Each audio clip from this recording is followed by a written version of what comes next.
1 Coríntios, capítulo 15, versículo de 1 a 4. Irmãos, venho lembrar-vos o evangelho que vos anunciei, o qual recebestes e no qual ainda perseverais. Por ele também sois salvos, se retiverdes a palavra, tal como vou-la preguei, a menos que tenhais crido em vão. Antes de tudo vos entreguei o que também recebi, que Cristo morreu pelos nossos pecados, segundo as Escrituras, e que foi sepultado e ressuscitou ao terceiro dia, segundo as Escrituras. Agora, 1 Coríntios, capítulo 11, a partir do versículo 23.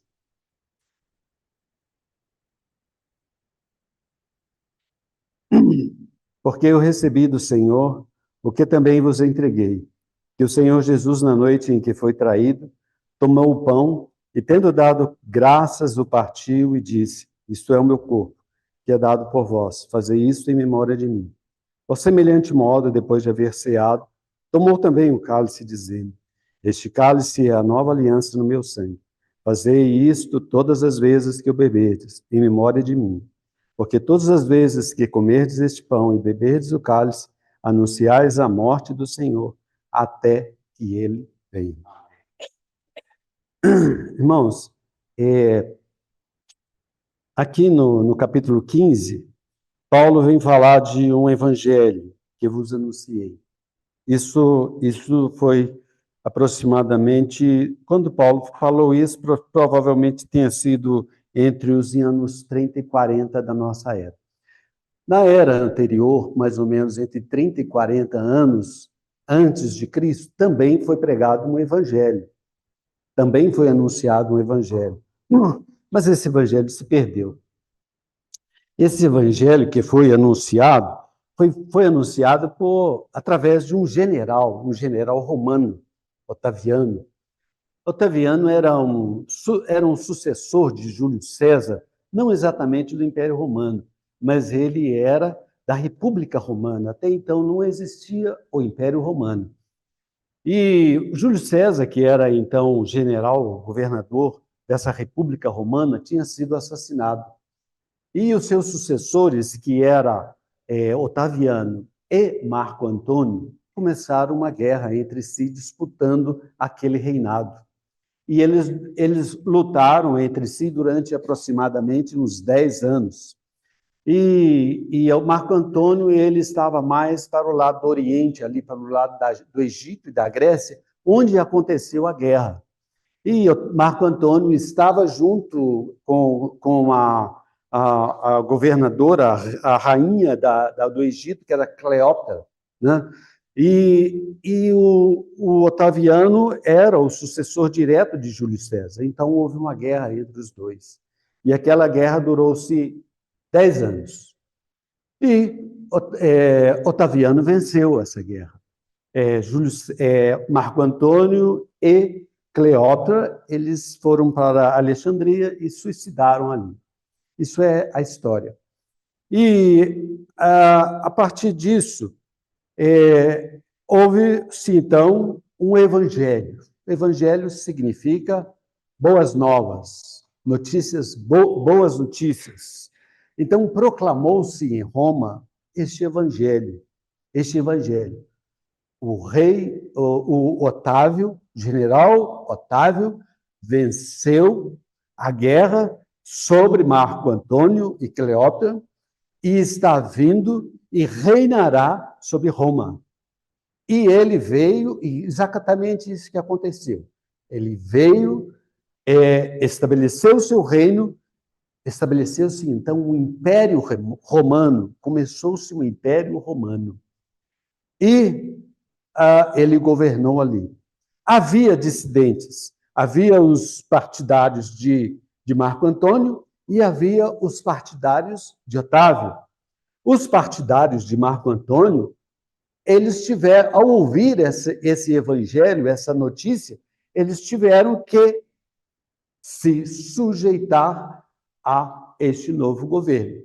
Caso eles não sujeitassem, eles estavam sujeitos a uma condenação e morte. Passaram-se aproximadamente 60 anos. Já não é mais um general. Já não é mais um grande império, mas um homem simples, lá de Nazaré, da Galileia, um homem bem simples. E esse homem simples, ele foi para Jerusalém, foi condenado, morreu, e depois da sua morte ele ressuscitou. E no seu nome, então, foi pregado um evangelho. Esse evangelho que Paulo nos fala. O evangelho pregado por aquele general, ele acabou. Acabou. Se esvaiu aí pelo tempo atrás. Mas o evangelho desse homem simples, lá de Nazaré, ainda permanece. E é interessante que a gente pode fazer um paralelo com esses dois evangelhos. Aliás, quando se anunciou o evangelho de Jesus Cristo, lembraram de que em Roma também tinha pregado esse evangelho. Essa palavra para os romanos, principalmente para os romanos, ou para o Império Romano, não era uma palavra nova. Eles já tinham escutado uma vez essa palavra, que era em grego, mas a língua falada naquele império era o grego. Mas eles tinham ouvido falar daquele general, e agora eles ouvem um novo evangelho, as boas novas acerca de Jesus. Esse Jesus, esse homem simples, ele morreu, foi sepultado, e ele ressuscitou. E o seu túmulo está vazio. E há um testemunho forte dos seus discípulos, que até então eram homens medrosos, e a partir da ressurreição de nosso Senhor Jesus, esses homens se tornaram homens destemidos.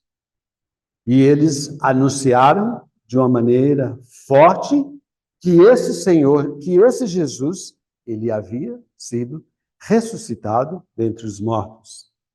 E há também um testemunho forte da igreja primitiva que esse Jesus ressuscitou dentre os mortos.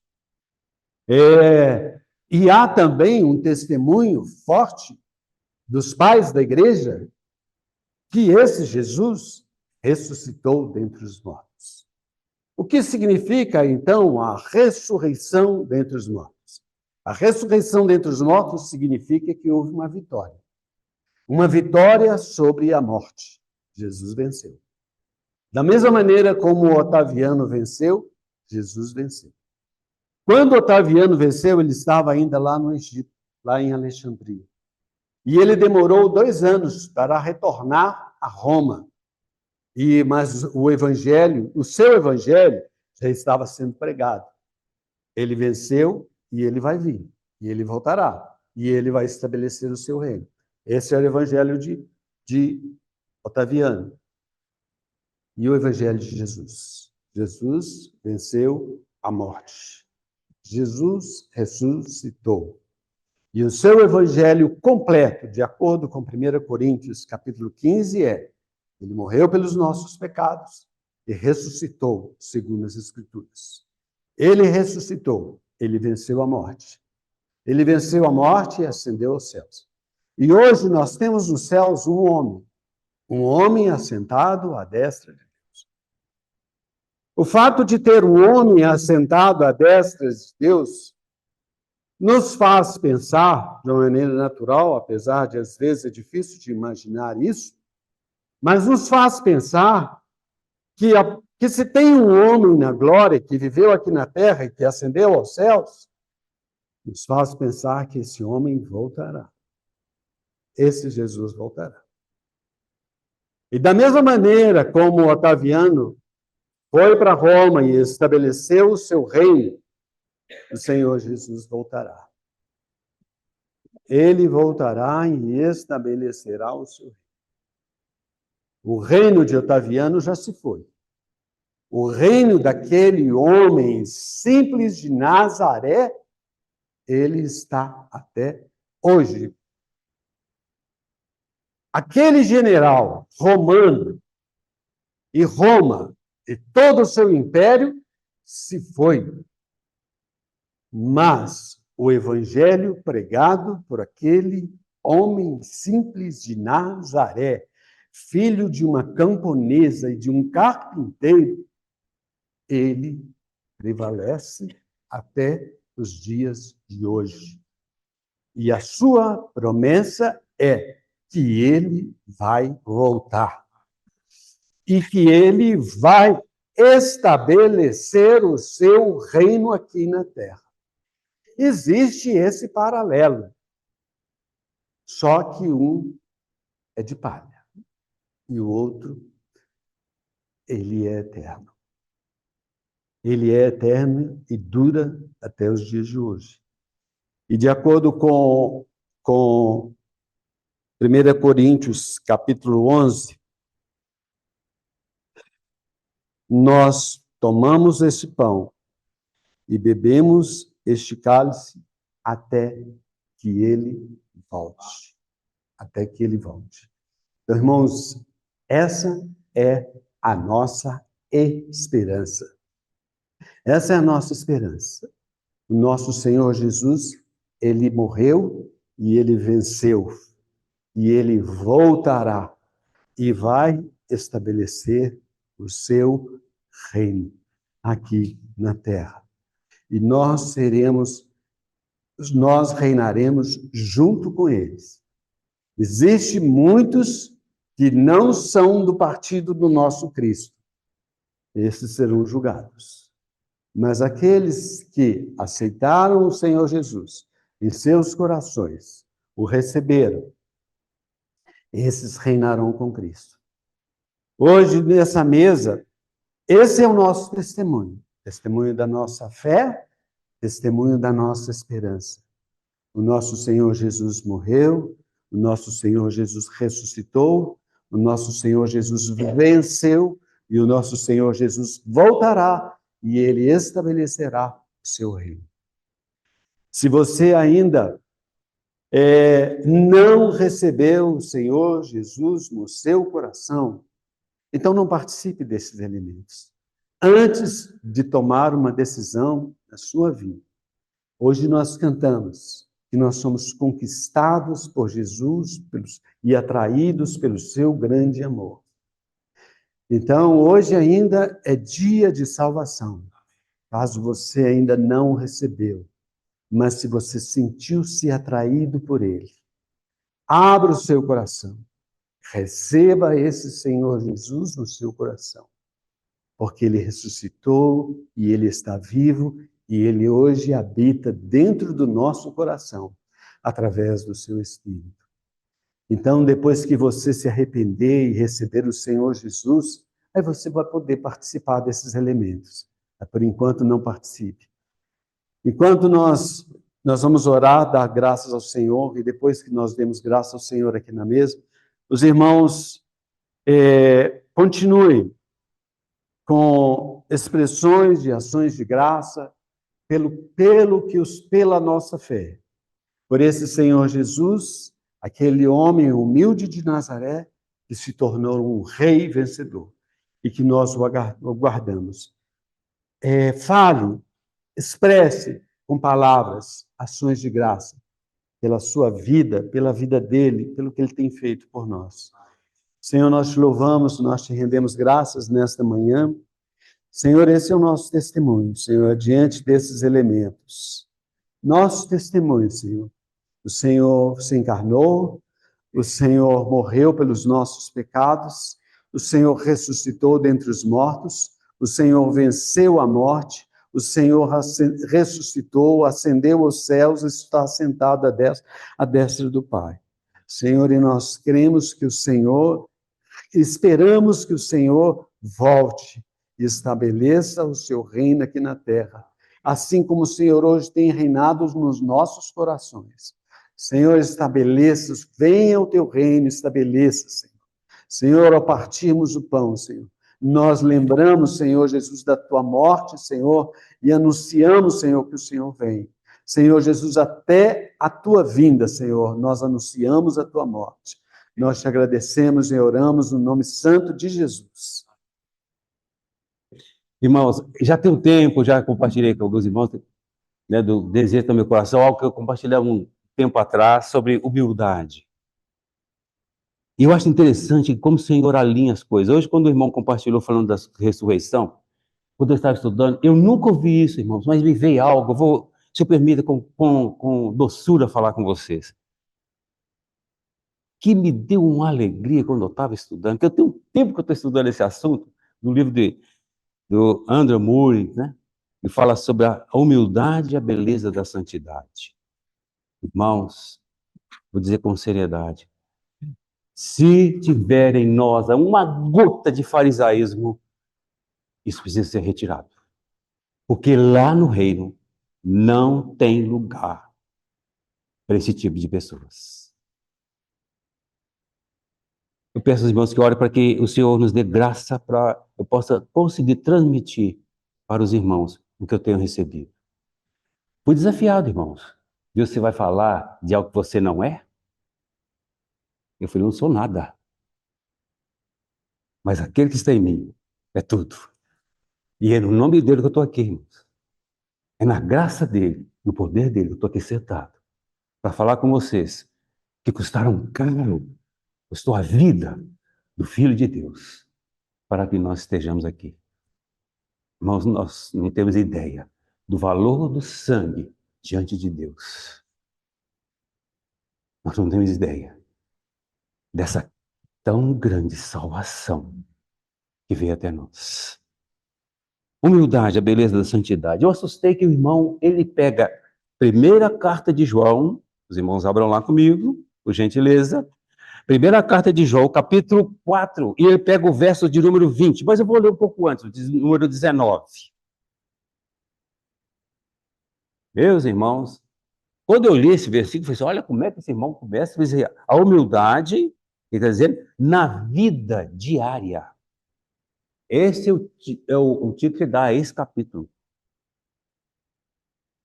Primeira carta de João, capítulo 4, verso 20, é o que o irmão menciona, mas vamos ler a partir do 19. Nós amamos porque ele amou primeiro.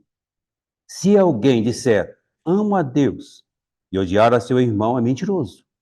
Pois aquele que não ama a seu irmão, a quem vê, não pode amar a Deus, a quem não vê. Ora, da parte dele recebido este mandamento, que aquele que ama a Deus, ame também a seu irmão. Em outras palavras, ele nos entregou este mandamento. Quem ama a Deus, de igual modo, ame também a seu irmão. Vamos ler também mais um trecho da palavra. Depois, se for o caso, a gente vai lendo outros se aparecerem, mas esses eu precisava ler no início. Agora, Mateus capítulo 5. Mateus capítulo 5. Vamos ler os 12 primeiros versos. Mateus capítulo 5, os 12 primeiros versos. Amém. Vendo Jesus as multidões, subiu ao monte, como se assentasse, aproximaram-se dele os seus discípulos, e ele passou a ensiná-lo, dizendo, bem-aventurados os humildes de espírito, porque deles é o reino dos céus. Bem-aventurados os que choram, porque serão consolados. Bem-aventurados os mansos, porque herdarão a terra. Bem-aventurados que têm fome e sede de justiça, porque serão fartos. Bem-aventurados os misericordiosos, porque alcançarão misericórdia. Bem-aventurados os limpos de coração, porque verão a Deus. Bem-aventurados os pacificadores, porque serão chamados filhos de Deus. Bem-aventurados os perseguidos por causa da justiça, porque deles é o reino dos céus. Bem-aventurado sois quando por minha causa vos injuriarem e vos perseguirem e mentindo disserem todo mal contra vós. Regozijai-vos, exultai-vos, porque grande é o vosso galardão no céu, pois assim perseguiram os profetas que vieram antes de vós. Vamos orar. Senhor, colocamos esse tempo nas tuas mãos. E quando pela tua bondade estou aqui, tocando na tua palavra em algo tão sublime, Senhor, nós queremos fazer isso com todo respeito, com toda reverência, porque estamos andando num terreno tão elevado e falando as palavras que o Senhor falou. Por isso, guarde a nossa boca, guarde os nossos ouvidos, conduze-nos ao Senhor pela tua boa mão. Senhor, para que o Senhor seja visto e o Senhor seja adorado, o Senhor seja exaltado. E que cada um dos irmãos, dos meus irmãos que aqui estão, sejam por ti, Senhor, edificados. Guarda-nos nesse tempo. Dá-nos sabedoria. Oramos em um nome precioso do Senhor Jesus. Amém. Irmãos, essa última leitura que fizemos foi proferida pelo Senhor Jesus, como os irmãos bem sabem. Eu diria que foi proferida pelo maior pregador que já pisou nessa terra. E ele deixou um senhor sermão que nós podemos ficar aqui direto, dia e noite, para tocar nas poucas coisas desse sermão tão profundo que o Senhor nos deu. Tremendo foi essas palavras. Quem se compara ao Senhor nesse sermão? Por quê o maior sermão? Por que tremendo foi essas palavras deles? Porque ele pregou o que ele vive. Ele é verdadeiro. Ele é o que está falando. Eu aqui estou vendo os rostos dos irmãos. É o máximo que eu posso seguir e perceber se os irmãos estão gostando do que falam ou não, dependendo do jeito do rosto. Eu lembro do irmão Cristo certa vez falando que ele estava com catarata. Para ele estava bom porque ele não estava vendo o rosto dos irmãos, os irmãos estavam provando ou não o que ele estava falando. Né? Mas a gente está à frente, os que têm falado, a gente vê como é que está o rosto, se estão agradando ou não. Mas ele vê o seu coração. Ele sabe da sua necessidade. Ele contempla o seu coração, ele sabe que você está aqui e ele vai te alimentar, porque ele pode fazer isso. Ele é bom, irmãos. As suas obras são milagres. A sua vida é um modelo. A sua morte, irmãos, o supremo sacrifício. A sua ressurreição, a mais esplêndida vitória. Como ouvimos, irmão, falando da ressurreição do Senhor. E a sua segunda vinda é a mais doce esperança que nos alegra. Você pode acompanhar comigo? E quando o Senhor profere esse ministério, ele lança uma base muito importante. Bem-aventurados humildes de espírito, porque deles é o reino dos céus. Aliás, essa expressão deles é o reino do céu, o Senhor fala duas vezes. Tá? Queridos irmãos, que coisa boa o Senhor começou aí. Sabe por quê? Porque as instruções que nós temos na Bíblia é que você deve se humilhar. É um exercício que você deve fazer.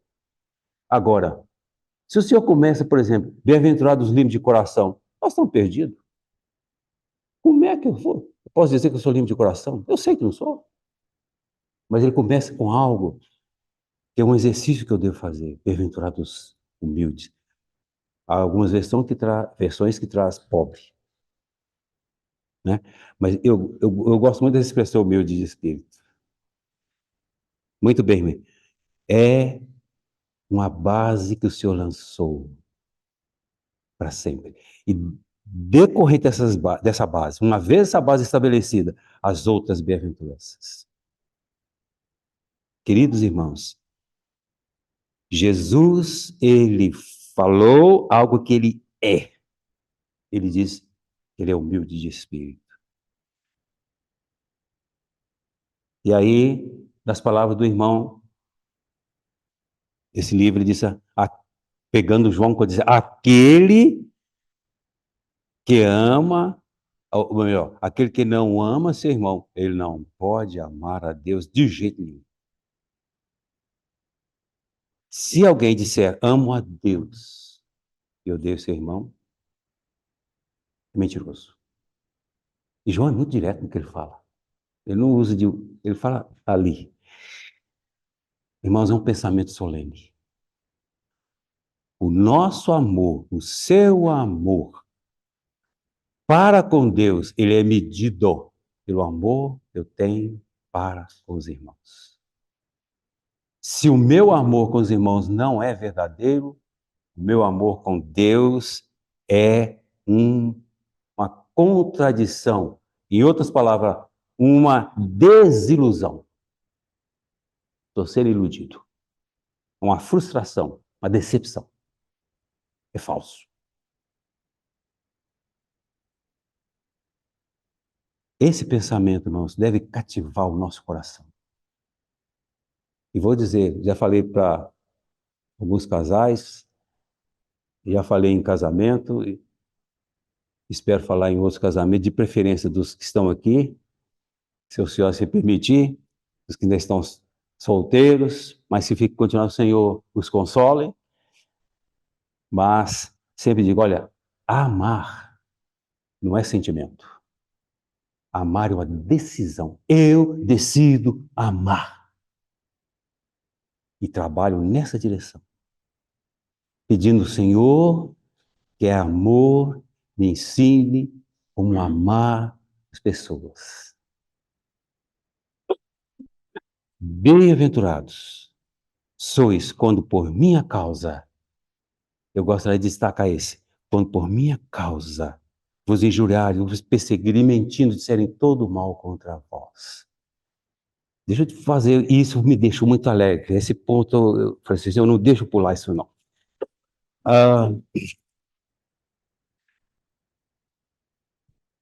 Eu digo isso baseado no que eu já passei, e às vezes quando a Raquel e Rúbia comentam comigo no coraçãozinho dela, Rodrigo também de vez em quando, mais longe, das lutas que enfrentam hoje no trabalho.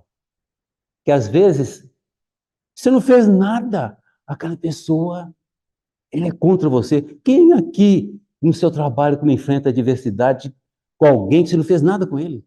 Não teve nada, simplesmente ele não gosta de você. Simplesmente. Acontece ou não? Eu tenho certeza que sim, porque é uma realidade. Por isso, bem-aventurado, se alegre quando isso estiver acontecendo, não fique triste não. Eles vão mentir para dizer tudo mal contra vocês. Foi ele que disse. Eu quero perguntar para vocês. Se alguém quiser me responder, pode responder. Se não, eu já estou com a resposta. A pergunta que eu já vou responder lá na frente.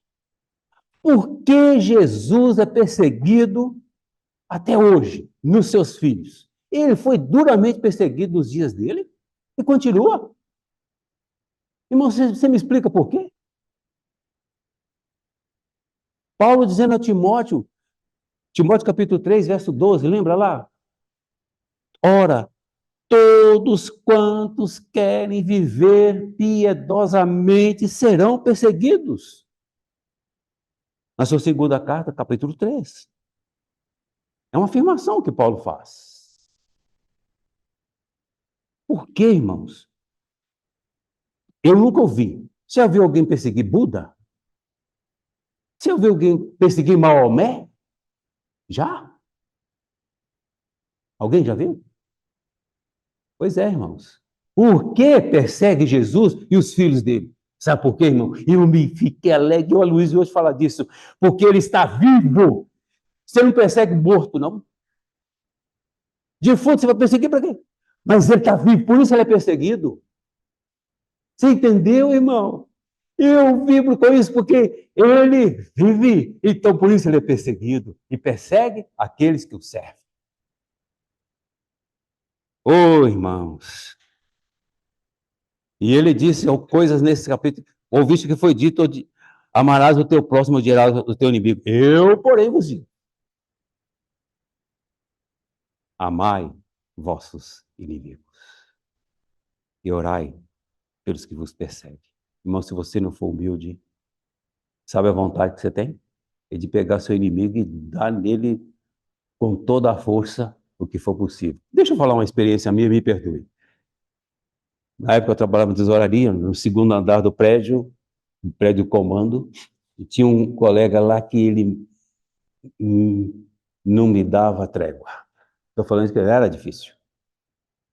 E para completar, não tem nada a ver, mas vou comentar, ele era cruzeirense e eu gosto do Atlético. E quando o Cruzeiro ganhava, aí ninguém... Eu ficava bravo, porque ele fazia, acontecia. E um dia ele foi no meu computador e colocou o símbolo do Cruzeiro lá. Antes de mim, não vi que hora que ele fez isso. Eu já fiquei bravo e deletei aquele troço e ele ria. Um belo dia, quando o Atlético ganhava, aí era o troco, né? Um belo dia, ele me encheu tanta paciência. Irmãos, eu tive vontade de agarrar ele pelo pescoço e jogar do prédio para fora. Quando vi aquela vontade, aquela voz doce, vai ver, você isso que eu te ensino? Ô Senhor, perdão. Sabe, irmãos, como o Senhor é bom. Orar pelos inimigos. Pela manhã, eu gosto de acordar e orar. E eu ia orar sentado na cama e me veio o desejo de orar ajoelhado. E quando eu estava orando ajoelhado na cama, me veio ele na mente. E eu orei por ele. Porque eu lembrei disso aqui. E eu orei por ele. E falei assim, eu preciso de amar esse homem. Passou o segundo dia, novamente orei por ele. No terceiro dia, orei por ele outra vez. Quando eu chego no trabalho, a minha mesa ficava mais próxima da porta de entrada. A dele ficava atrás. Eu cheguei, estou lá abrindo as gavetas, colocando as coisas para continuar dar o trabalho. Chega ele, segunda pessoa. E ele chegou e veio na minha direção. Eu falei, agora o pau quebra. E ele estendeu a mão para mim. Quando ele estendeu a mão para mim, eu assustei, eu levantei, estendi a mão para ele e falei assim, Wilson, e me puxou, me abraçou, porque eu estava do lado. Wilson, me perdoa. Eu tenho te ofendido, eu tenho te magoado. E começou a me pedir perdão. Eu também pedi perdão, porque eu também pisei no calo dele. Irmãos, orai pelos vossos inimigos. Deus faz. Quando foi a minha despedida lá do quartel, o Vaguinho sabe como é que é negócio de quartel. O comandante mandou pro meu chefe, que era um capitão, faz uma despedida do Wilson.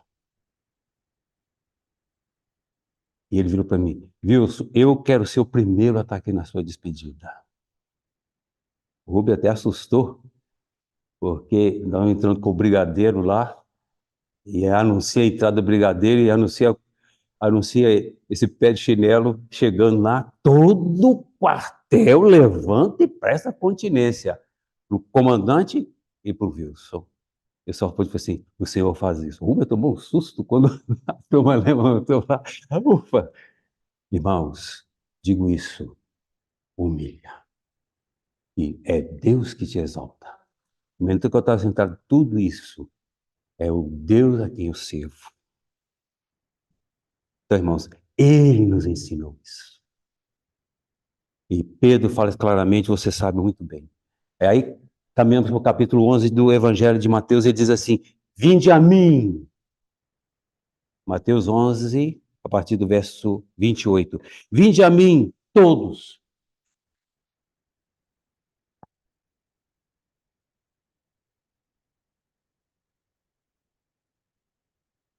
Vinde a mim, todos que estáis cansados e sobrecarregados, eu vos aliviarei. Tomai sobre vós o meu jugo e aprendei de mim, porque sou manso e humilde de coração, e acharei descanso para as vossas almas. Porque o meu jugo é suave e meu fardo é leve. Dando um pulo lá para Lucas capítulo 22, um capítulo maravilhoso, é que o Senhor desejava de uma maneira muito ardente, ele fazia, tenho desejado ansiosamente comer convosco esta Páscoa antes do meu sofrimento. E naquele momento os discípulos estavam preocupados em quem seria o maior. Eles estavam, Lucas 2, surgiu uma discussão entre eles para quem seria o maior. E esse Senhor manso, ele começa a ensinar para os seus discípulos de uma maneira muito bonita quem seria o maior. Porque o Senhor, ele via a atitude daqueles fariseus. Rapidinho, uns 3 exemplos aqui para ficar bem claro da atitude desses homens. Lembra? Quando subiu para o templo um publicano, E um fariseu e um publicano, eles subiram para orar. E aquele fariseu, ele orava, e o Senhor disse, orava de si para si, ó Deus, te dou graças, porque eu não sou como os demais homens, roubadores, adúlteros, papapá, papapá, eu faço isso, eu faço aquilo, dou dízimo e tal, tal.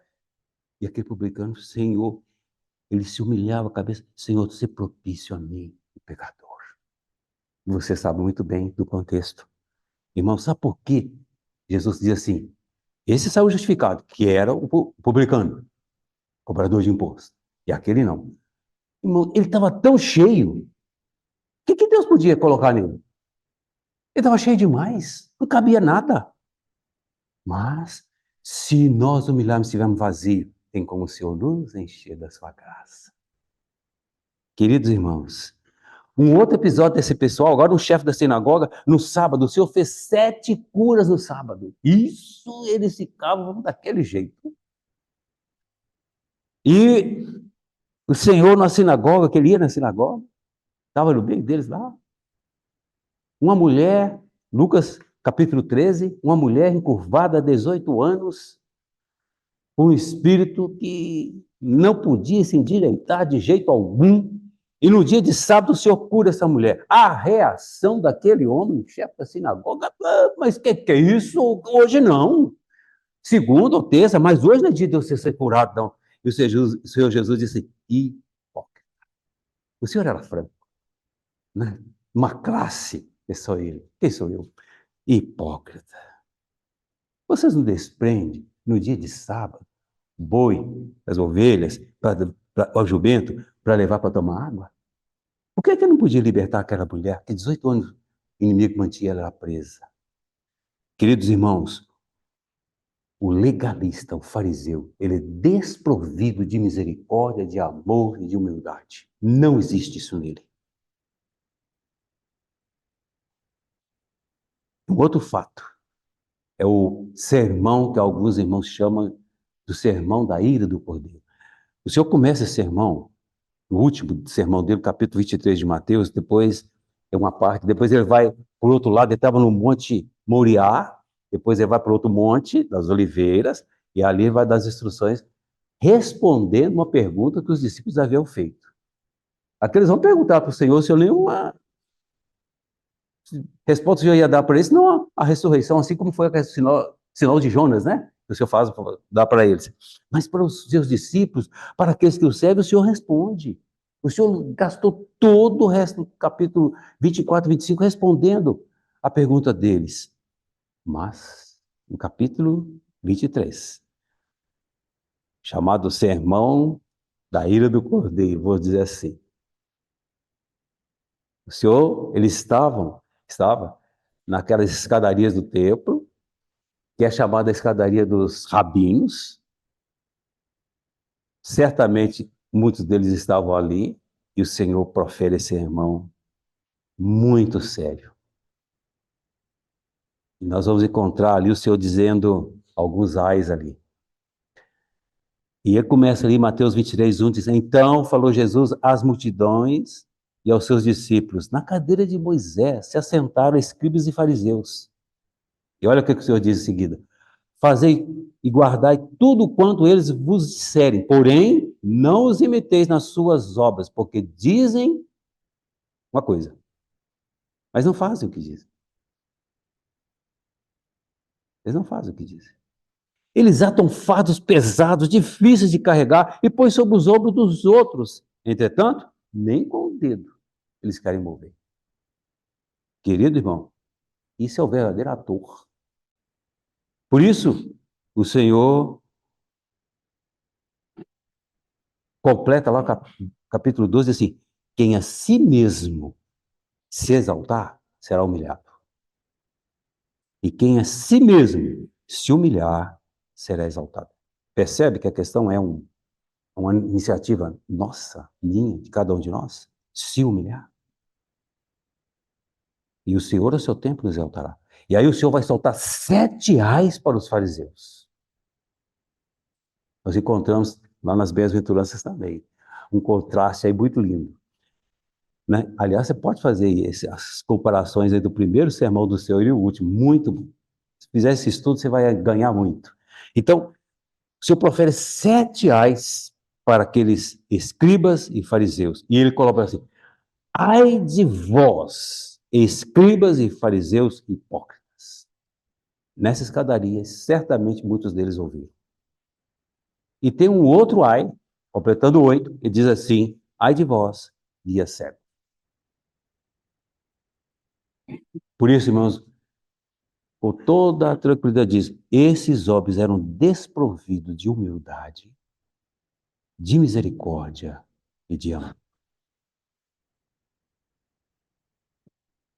Eles gostavam de ser vistos, orgulhosos, de que as ações deles pudessem ver. E o Senhor, vendo, contemplando tudo isso, o Senhor agora vai ensinar para os seus discípulos. O Senhor ensina o que nós vemos nos evangelhos sinóticos, o Senhor ensina falando para eles.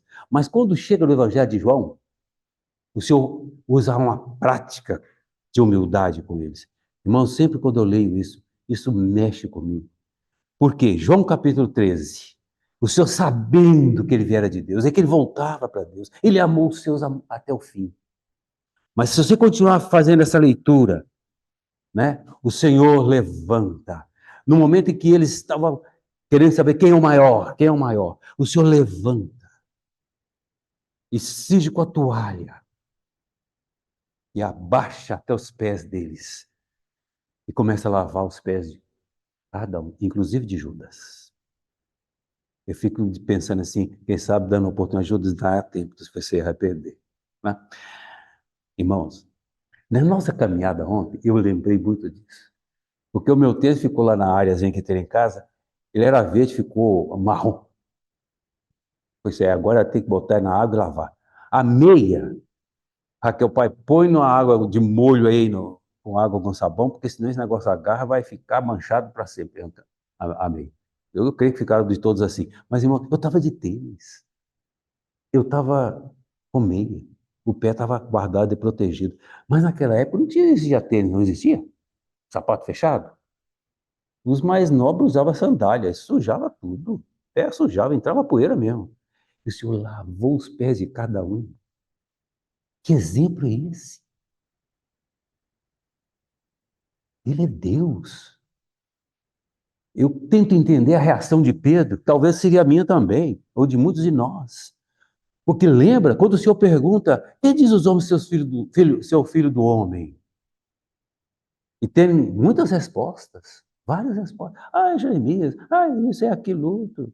E o Senhor traz para eles, agora, e vós? Que dizeis que eu sou? Irmãos, que resposta foi aquela de Pedro?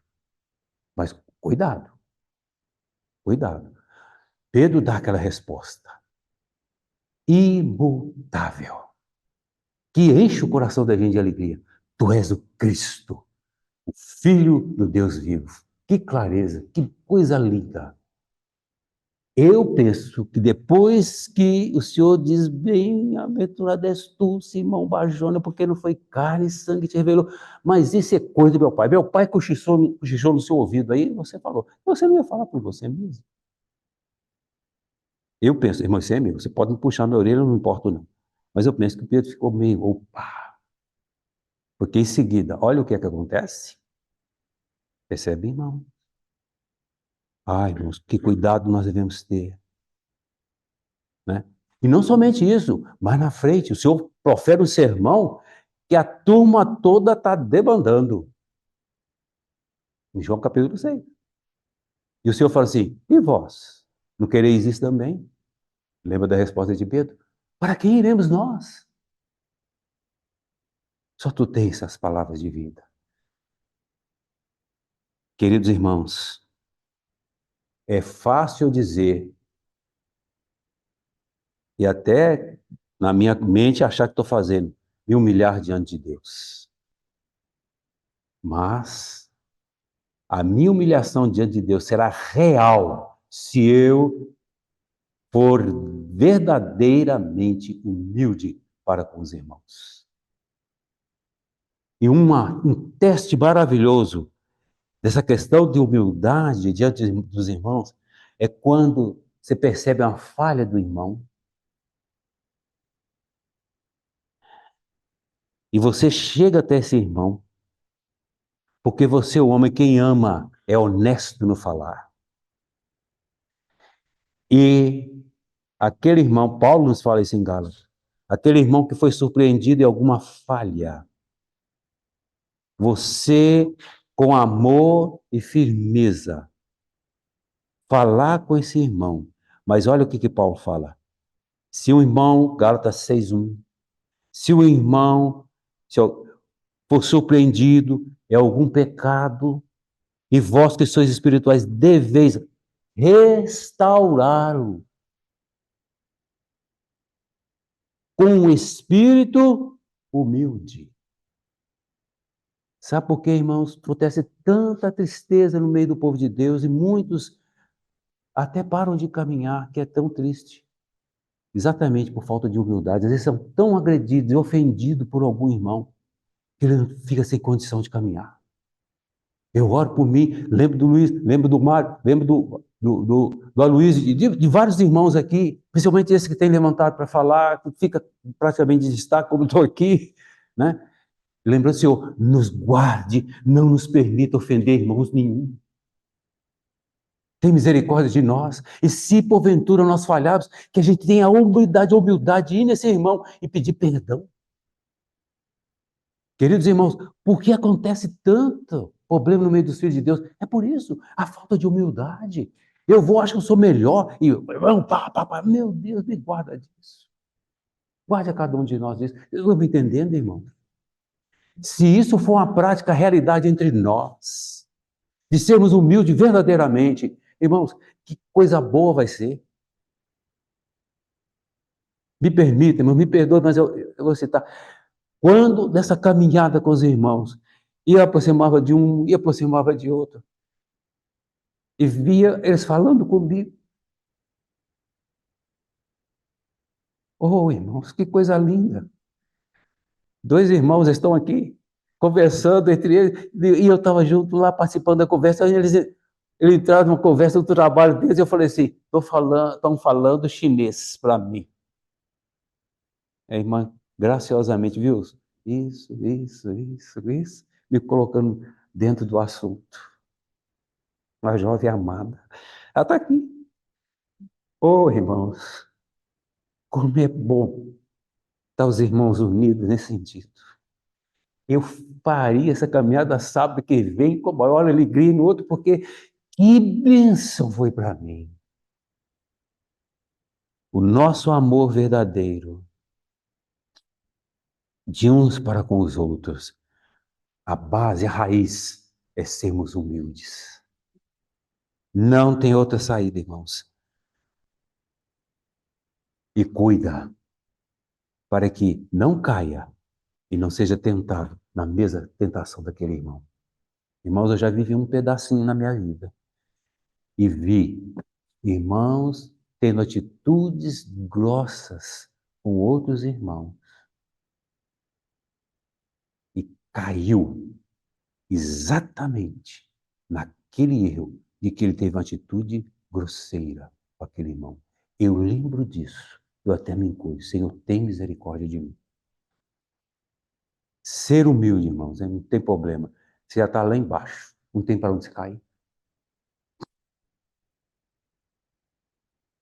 Paulo nos ajuda tanto nos seus ensinos. Ainda tenho tempo, graças a Deus.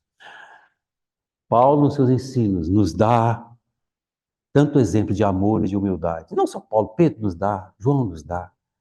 Mas eu gosto de destacar alguns versos que Paulo diz lá em Efésios, capítulo 4. Lembrando desse nosso viver diário. Efésios, capítulo 4, ele diz assim, rogo-vos. Olha a expressão de mansidão, de bondade de Paulo, rogo-vos. Pois eu, prisioneiro no Senhor, que andeis de modo digno da vocação a que fostes chamados. Com toda, pode falar, com toda, percebeu, irmãos? De que maneira nós devemos andar? Com toda humildade e mansidão e longanimidade. Suportai-vos uns aos outros em amor. Confesso, irmão. Há irmãos que é tranquilo se suportar, mas outros nem tanto. mas você tem que suportar. Aliás, carregar nos ombros. Aliás, é tão comum numa casa em que há uma família grande e principalmente a mãe dá uma atenção maior para aquele filho mais difícil, vou assim dizer. Desculpa a expressão que eu estou dizendo, mas a palavra que eu tenho é um filho que é mais complicadinho ali, e os outros olham assim, é o peixinho da mamãe. Eu não lembro que jovem foi. Ela chegou assim, Wilson, eu quero que você me responda com toda honestidade. Qual o seu filho preferido? É Rodrigo, é Raquel ou Rúbia? Eu falei, os três. Não. Pensa bem. Eu continuei batendo no pé. É os três. Mas eu fui num canto e falei, Senhor, se eu estou errado, o Senhor me ajuda, mas eu quero os três. Eu não quero ter preferência por nenhum deles. Mas se falar para elas vão dizer. Não pergunta para elas, não. Irmãos, com todo cuidado, eu quero dizer isso. Pai, me dá, o seu tá velho, o seu não morre, eu quero o que é meu, porque eu quero viver. E o pai não falou nada. Perdoa as irmãs. Jesus, na sua sabedoria, não permite. Você pode achar que o pai era viúvo, não sei o quê, mas a mãe não aparece. Porque se a mãe aparecesse, meu filho não faz isso não, o que é isso, papapá, ela não é. Aí Jesus, na sabedoria, já não botou a mãe. Porque se põe a mãe no meio, o negócio não desandava. Não, meu filho, ele agarrava o filho, não tinha jeito. E o pai não disse nada, entregou tudo para o filho. Mas o coração dele foi também. E os irmãos conhecem muito bem, porque no final ele estava querendo dividir a comida, compartilhar, e ontem compartilharam comigo maçã, compartilharam comigo tudo, quase que a minha comida que eu levei, voltei com uma boa parte dela para casa. Que coisa linda! Ele queria dividir a comida com os porcos, mas ele lembrou do pai. E prepara o discurso dele para poder encontrar com o pai. E uma história bonita, né? Eu lembro do meu sogro, ele falou, Wilson, tudo que Jesus falou aconteceu, é verdade. E quem sou eu para falar com ele que não? Queridos irmãos, em casa estava o filho mais velho, que obedecia o pai em tudo. Filho obediente. Mas um filho que só via cumprir lei. Meu pai mandou, eu faço. Meu pai mandou, eu faço. Meu pai mandou, eu faço. Um legalista por excelência. Mas esse filho, irmãos, digo com todo cuidado, não honrava o seu pai. E não somente isso, esse filho legalista não celebra, não se alegra. Você sabe da história. Assim é o legalista. Porque debaixo da lei não tem amor. É simplesmente legalista. E por ele ser um legalista, ele não honrava o seu pai. Porque se ele honrasse o pai, ele realmente obedecia, estando ali na alegria do seu pai. Esse pai que extravasava de amor. Esse pai que é o nosso pai, que extravasa de amor. Por um Wilson que quantas vezes eu ofendi a Deus. Ele nunca virou as costas para mim. Eu que virei as costas para ele. Esse é o nosso Deus. Quando os irmãos oraram, eu vi a oração dos irmãos. Que coisa boa, irmãos, você poder ver e ouvir essas orações e dizer amém. Umas orações tão lindas que os irmãos têm feito. E na alegria de abrir o nosso coração diante do Senhor e extravasar na nossa alegria dessa salvação que Ele nos deu. E Paulo nos diz assim, que Ele rogava, mas que nós andássemos. E o primeiro lugar que Ele coloca, com toda humildade.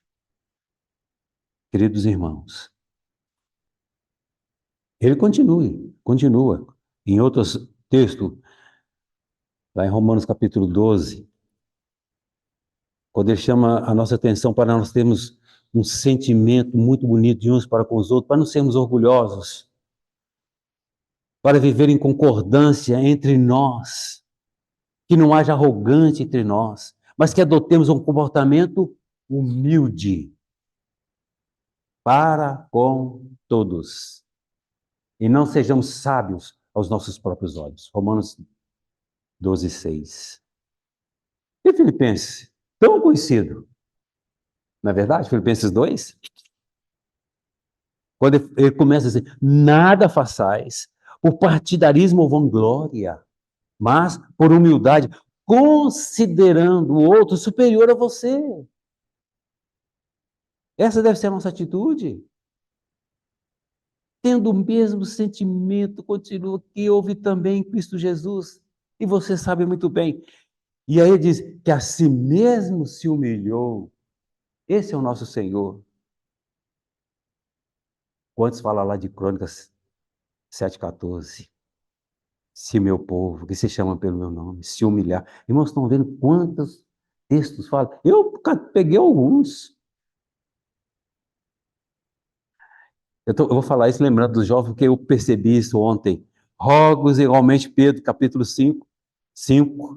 Rogo-vos, pois, aos jovens, sede submissos aos mais velhos, outrocinem o trato de uns para com os outros, sigivos todos. Olha como é que a Bíblia é linda. Roga aos jovens, que sejam meus. Agora ele chama a atenção de todos, os jovens e os mais velhos. Sigivos, vestivos, todos de humildade. Porque Deus resiste ao soberbo, contudo, aos humildes concede a sua graça. Humilhai-vos, portanto, sob a poderosa mão de Deus, que Ele, seu tempo oportuno, vos exalte. E eu gosto sempre desse verso, lançando sobre Ele toda a vossa ansiedade. Quem não é ansioso aqui, me fala. Queridos irmãos, que maravilha. Se eu e você absorvermos verdadeiramente esse ensino do Senhor, bem-aventurados os humildes, porque dele é o reino dos céus. Eu entendo um pouquinho porque Jesus disse que os pequeninos deles é o reino. Oh, por que isso, irmão? Porque os pequeninos, eles sabem que eles não têm nada. Eles dependem dos pais para tudo. E aproveito para dizer, pais, quando seus filhos, que vocês estão pequenos, né? Eu já passei dessa fase, agora estou com os netos, né? Pequenos, quiser conversar com vocês, falar, eles entram no assunto e a criança está, pai, e o pai está envolvido em outro assunto, achando que é mais importante. Dê importância para os pequenos. E não somente isso, se humilhe. Ele é pequeno, você é grande, agache. Não deixe ele falar olhando para cima, não pode doer o pescocinho dele, deixa ele falar no mesmo nível.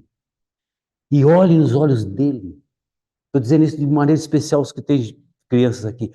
Olhe nos olhos dele, deixe eles expressarem aquilo que está no coraçãozinho deles. E com doçura, com mansidão, os encaminhe.